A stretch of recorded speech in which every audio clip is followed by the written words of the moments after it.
Hey everyone, welcome back to my channel. In today's video, we're going to clean the frog tank. Before we get started, I ask that you please like, subscribe, hit the notification bell. Also, please consider supporting us on Patreon or by becoming a channel member. And let's go ahead for a frog vlog, a flog. That's what we're going to call it, a vlog. Let's do it. So here we have their messy, oh, Durian is chilling in the messy bowl. Looks like there's just some sphagnum moss, but there could also be some poos. They have 3 water dishes. Their door is very foggy from frog slime. Most of the frogs are asleep. We've got sleeping over there, but it's time to clean this. So we're gonna open the door, we're gonna feed them so I don't get attacked whilst, you know, I'm trying to clean their enclosure. And then we've got some sphagnum moss. We've got some nice juicy damp moss, just pre-soaked essentially, so it's ready to go for their enclosure. And let's get started. Let's get them some dubia. So I normally feed them at night, so this is going to be an endeavor. I usually also have 2 hands, so this is extra danger. That's Barry. Oh no, oh no.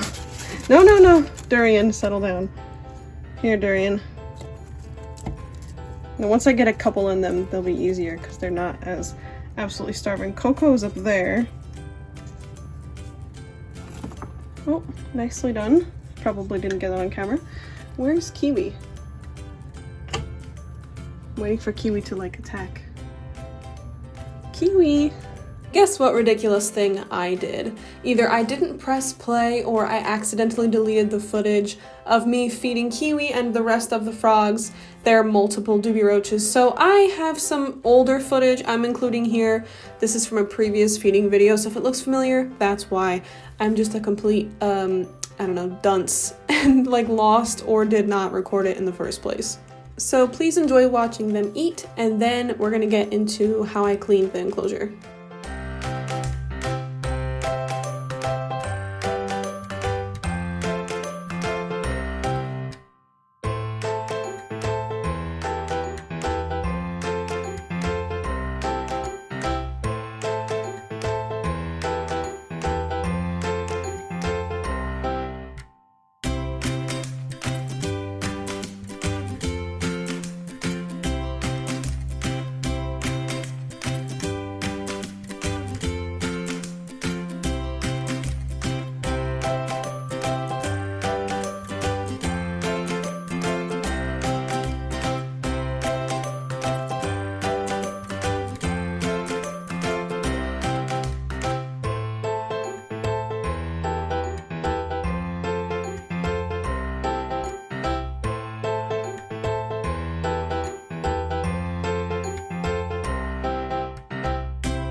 Okay, now we're on to cleaning, and it is a time lapse because this took me like an hour and a half to do without a time lapse, so it's a time lapse for sure.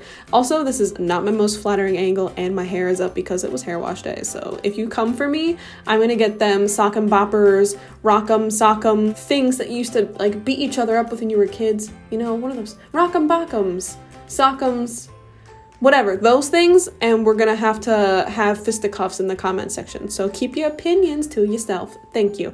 So I started by removing everything from the enclosure, which is a hassle, especially due to the middle bar, but you know, it all comes out. So I have manzanita driftwood, and I have the Fluker's pothos vines, which I removed. And then after that, I had to remove all the old sphagnum moss. I also removed their water dishes, and I actually washed those off camera just because it was easier. So I leave the frogs in their enclosure when I clean it. They're pretty good once they're fed. They just sit there and watch what I'm doing. I think the only ones I really have to worry about are Barry and Kiwi. So after everything's out of the enclosure, I look for any like frog poop or frog slime, and I wipe that off with a wet paper towel. It's actually pretty easy, and most of their like nastiness is on the front of their enclosure and in their bowls, which get cleaned way more often than the rest of the enclosure, so it's not even really a big deal. So once all the old sphagnum moss is out, the new sphagnum moss goes in. I try to like remove as much water from it as possible just so it's not like sopping wet and then, you know, soaking up the bottom, because this enclosure does have ventilation, but it's not like a full screen top, and it's 24 inches tall, so it's best if I don't have something that's just like soaking wet on the bottom. Plus they have 3 water bowls, so humidity is not like super important for them to have as much in their substrate because they have the water bowls. Plus I think some people keep white tree frogs a little bit too humid in the first place, but that's a whole separate argument. So once the bowls are in, I pat the sphagnum moss around it because when it dries, it'll retain that shape, and then that's super easy when it comes time to remove the bowls and refill them. I don't have to worry about the sphagnum moss, like, you know, getting disheveled because it holds its shape pretty well. And then it's time to start adding all the manzanita back in. Also, something else I did off camera was I scrubbed off any manzanita that had been touching the moss before, because it had just a little bit of like ickiness, which can happen if it's just, you know, moist for a long period of time because it's manzanita, which is fine. It's not a big deal, just it happens. So I just, you know, wipe it off really quick. But I put all the manzanita back in there, and that is the most annoying process, that and the plants, because trying to get everything to sit in a way that is really enriching for them, that allows them multiple basking spots, that allows them plenty of room to still jump and climb, and, you know, it's evenly spread out and everything doesn't fall over, like, oh my god.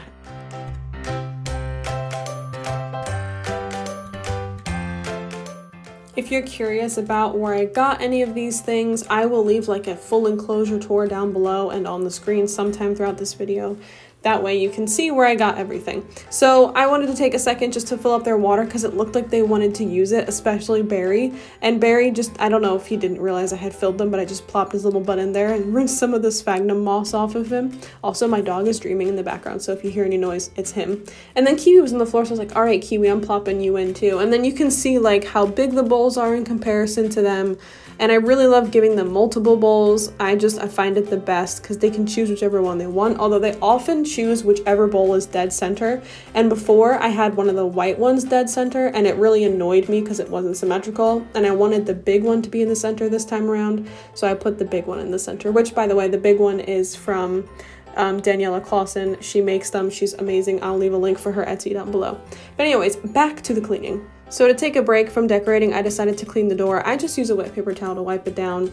Really, it's just frog slime. Like, there's no other way to describe it. When they jump out of the water dish, they'll just climb all over the front. When they're out at night and they want my attention, they'll climb on the front. So now I'm back to organizing, and this branch fell over, and you'll see me make a very unhappy face at the camera there for a second. But yeah, it's an annoying process, but it's totally worth it because once everything is set up, it looks so beautiful. It's so enriching. Everything's clean. The frogs are happy. I'm happy. And I can be kind of type A about how everything's set up in the first place. So it really needs to be something I'm happy with before I can stop.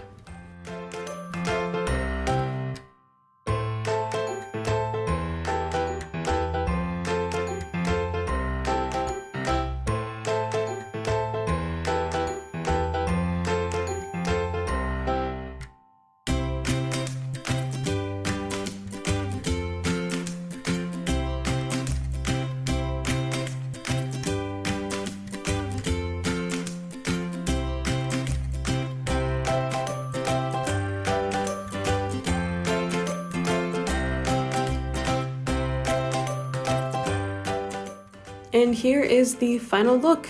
It is not in a time lapse, so you can really appreciate it. But yeah, I love it. I mean, this is what I've been keeping my white tree frogs in for a long time now. It does really well for them. If you have any questions about why I'm using sphagnum moss, we can talk about it in the comments, but I do address it in other videos. But yeah, I love this enclosure. It is a 48 by 18 by 24, 90-gallon equivalent. And now it's time to say goodbye to the frogs. That's Coco, Durian, Kiwi, and last but not least, my very crazy little Barry. So that's everyone. Thanks for watching. And a special thank you from Benjamin, all the rest of the animals, and I to our patrons and channel members.